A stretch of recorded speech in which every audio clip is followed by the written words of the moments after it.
Straightening करायला खूप आवडतं किंवा तुमच्याकडे स्ट्रेटनर आहे, तुम्ही हेअर स्ट्रेटनिंग करता, पण ते स्ट्रेट झालेले हेअर जेमतेम एक दिवस राहतात किंवा त्याच्यानंतर तुमच्या केसांचा जळलेला वास येतो किंवा केस डॅमेज होतात. तर ह्याच्यासाठी मी एक खूप छान छान अशा युजफुल अशा टिप्स ह्या व्हिडिओमध्ये देणार आहे, त्यामुळे व्हिडिओ शेवटपर्यंत बघा.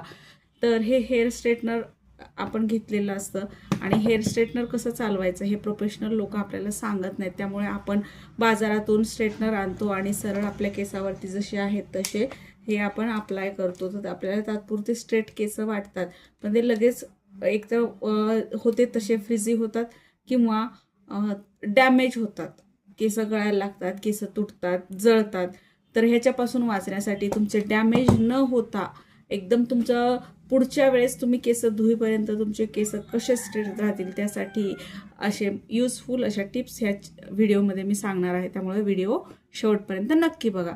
तर सगळ्यात अगोदर तुम्ही केस धुतल्यानंतर केस ऑइली नको आहेत, ऑइली केसांवरती स्ट्रेटनिंग होत नाही किंवा तुमचं स्ट्रेटनरही खराब होऊ शकतं आणि तुमचे केस पण डॅमेज होऊ शकतात, जास्त डॅमेज होऊ शकतात. कारण जेव्हा तुम्ही तेल लावलेलं असतं त्याच्यावरती खूप धूळ असते आणि तुम्ही स्ट्रेटनिंग करताना याच्यामध्ये असतात छोटे छोटे गॅप असतात केसांमध्ये. जर आपण केस झूम करून बघितला तर त्याच्यामध्ये पोषण जाण्यास असे असे खाचे असतात, त्या खाचामध्ये धूळ अडकलेली असते आणि तुम्ही जेव्हा स्ट्रेटनर करताना तिथं परमानंट ती धूळ बसते आणि ज्या प्रकारे आपल्याला ब्लॅक हेड येतो ना तसं केस डॅमेज होतात आणि केस तिथूनच तुटायला लागतात. त्याच्यामुळे ऑइली केसांवरती कधी स्ट्रेटनिंग करायचं नाही, केस स्वच्छ धुवून घ्यायचे आणि त्याच्यानंतरच स्ट्रेटनिंगला सुरुवात करायची. स्ट्रेटनिंगला सुरुवात करताना नेहमी केसांचा गुंता काढून घ्यायचा आहे आणि केस 2 भागामध्ये असे विभागून घ्यायचे आहेत. हे असे 2 पार्टिशन करायचे. तुम्ही 4 पार्टिशन नवीन असाल तर तुम्ही अशा प्रकारचे 4 पार्टिशन पण करू शकता, कारण आपल्याला स्ट्रेटनिंग करताना छोटे सेक्शन असले ना की स्ट्रेटनिंग खूप छान होते. तर अशा प्रकारे मी आता 2च करते. आणि सगळ्यात महत्त्वाचं, आपण पार्टिशन केलं किंवा स्ट्रेटनर गरम केलं की सरळ आपण केसावरती अप्लाय करतो, तर ते तसं न करता तर हे बाजारात अशा प्रकारची बॉटल भेटते. ही म्हणून नाही, कुठली पण घेऊ शकता तुम्ही. हे बघा, तर हे आहे हीट प्रोटेक्टेड सिरम. म्हणजे जे आपले आयन हे स्ट्रेटनर गरम झालेलं आहे आणि जे डॅमेज केस होऊ शकतात त्याला प्रोटेक्ट करायचं काम हे सिरम करतं. त्यामुळे नेहमी अशा प्रकारचं तुम्ही जर कुठल्या पण पार्लरचे सामान भेटतं, मटेरियल भेटतं, त्या दुकानात जरी गेलात तरी तुम्हाला तिथं सांगितलं की तुम्ही मला हेअर प्रोटेक्टेड सिरम द्या. 2 सिरम असतात. हे बघा, हे एक सिरम असतं हेअर सिरम, ज्यानं आपल्या केसांना शायनिंग येते, आणि हे एक सिरम असतं हेअर प्रोटेक्टर सिरम.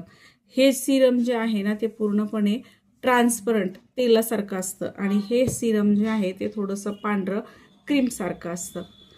आणि नेहमी केस एकदम थोडेसे ओले असायला हवेत. पूर्ण कोरड्या केसावरती पण कधी पण स्ट्रेटनिंग करायचे नाही. मग अशा प्रकारे बघा, हे सिरम असं दिसतं. तर हे सिरम आपल्याला हातावरती घ्यायचं आहे आणि अशा प्रकारे केसावरती अप्लाय करायचं. तर हे असं पूर्ण केसांवरती आपल्याला असं अप्लाय करून घ्यायचं आहे. तर हे बघू शकता, आताच थोडंसं असं हे वाटतंय आणि हे आपल्या केसाला प्रोटेक्शन करतं, एक कव्हर तयार करतं, ज्यामुळे त्याची वाफ जी आहे ती डायरेक्टली केसांना इजा करत नाही, हार्म करत नाही. त्यामुळे आपले केस आहेत तसेच व्यवस्थित राहतात. परत मी थोडंसं बॅच घेते बघा, आणि परत आपण ह्या उरलेल्या जागेवरती आपण इकडच्या भागाला लावून घेऊयात. तर मला सांगा की तुम्हाला हे हीट प्रोटेक्टर सिरम वापरायचं असतं हे तुम्हाला कोणाकोणाला माहिती होतं आणि कोणाकोणाला आज पहिल्यांदाच कळालेलं आहे, नक्की सांगा. आणि असेच युजफुल टिप्स बघण्यासाठी आपल्या चॅनलला सबस्क्राईब करा, कारण ह्या टिप्स ज्या आहेत ना त्या आपण वापरून यूज थ्रू झालेल्या गोष्टी आहेत, अनुभवाच्या गोष्टी सांगत आहे. कारण कुठलं पण प्रोफेशनल हे न करता म्हणजे अडथळे कोणी अर्धवट सांगताना ते न सांगता मी पूर्ण गोष्टी सांगण्याचा प्रयत्न करणार आहे. तर हे बघा, आता मी सेक्शन मागचं घेतलं होतं, तर सगळ्यात अगोदर पुढचं घेते. हे असे आपल्याला छोटे छोटे सेक्शन करून घ्यायचे आहेत. आणि हे आता आपल्याला, आणि आपण काय करतो, घाई करतो, पटकन स्ट्रेटनर टाकतो आणि पटकन बाहेर काढतो. तसं नाही करायचं.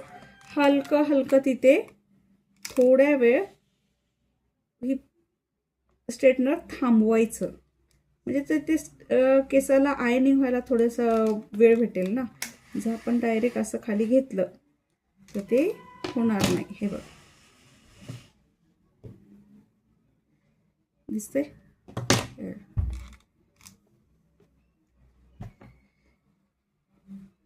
हे बघा, अशा प्रकारे हे करायचं आहे.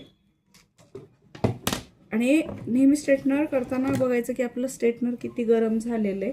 खूप वेळा जरी केलं ना आपण तर आपले केस डॅमेज होऊ शकतात. हे बघा कसलं मस्त झालंय, हो की नाही.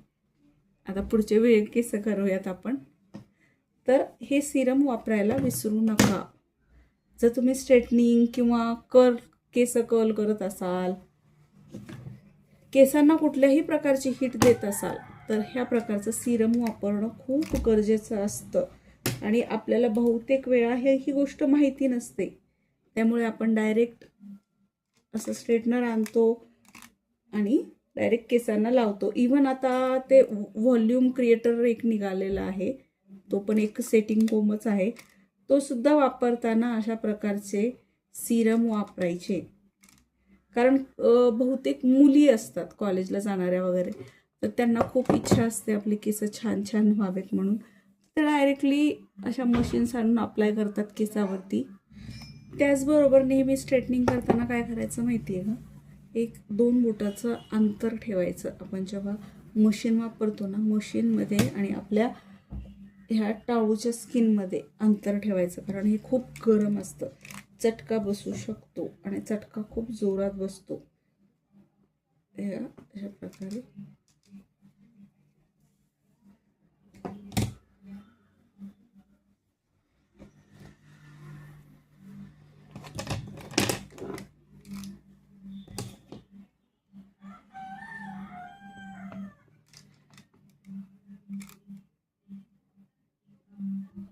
असे छोटे छोटे सेक्शन घ्यायचे आणि मग स्ट्रेटनिंग करायची. एकदा जर तुम्ही जास्त घेतलं तरी तुमचे स्ट्रेटनिंग नीट होणार नाही.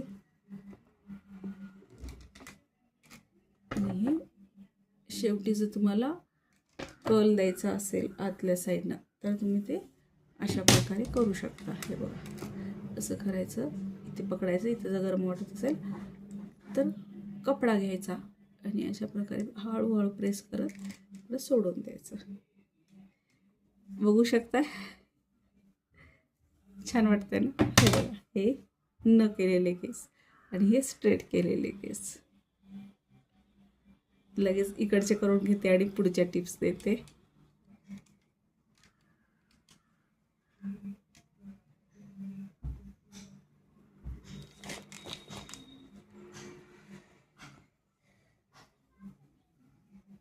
अशा प्रकारे असा सुंदर असा लुक तयार झालेला आहे. पूर्ण स्ट्रेटनिंग झाल्यानंतर आपल्याला काय करायचं आहे, हा जो सुरुवातीला मी सिरम दाखवलेला ना, हा सिरम आता आपल्याला आपल्या केसांवरती लावायचा आहे. आपण एकदम थोडासा घ्यायचा आणि हा एवढाच दोन्ही साईडला लावायचा. आणि तेल लावल्यासारखं टाळूला लावायचा नाही, फक्त लेंथला लावायचा. केस गळल्यानंतर मग सांगायचं नाही की केस गळले माझे म्हणून. असं लावायचा. आणि केस आता गरम स्ट्रेटनिंग झाली आहे ना, केस थोडे थंड होऊ द्यायचे आणि मग तुम्हाला जसं स्टाईल करायचं तसं करायचं किंवा मोकळे सोडायचे. गरम असताना कोणीही, आता मला खूपच गरमी होती, बो बांधला, क्लचर लावलं, काहीही करायचं नाही. केस आहेत तसे राहू द्यायचे. मस्त दिसतात, मस्त वाटतात. तुम्हाला कसं ह्या सगळ्या टिप्स कशा वाटल्या सांगा. आणि व्हिडिओ आवडला असेल तर व्हिडिओला लाईक करा. तुमच्या इथं कोणीतरी असेल की जे स्ट्रेटनिंग करतात, त्यांना हे टिप्स माहीत नाहीत, तर त्यांना हा व्हिडिओ शेअर करा. आणि अशा छान छान व्हिडिओ बघण्यासाठी आणि तुमचे पण काही इश्यू असतील तर ते तुम्ही कमेंटमध्ये शेअर करू शकता. आणि त्याचबरोबर चॅनलला सबस्क्राईब करा. Bye bye.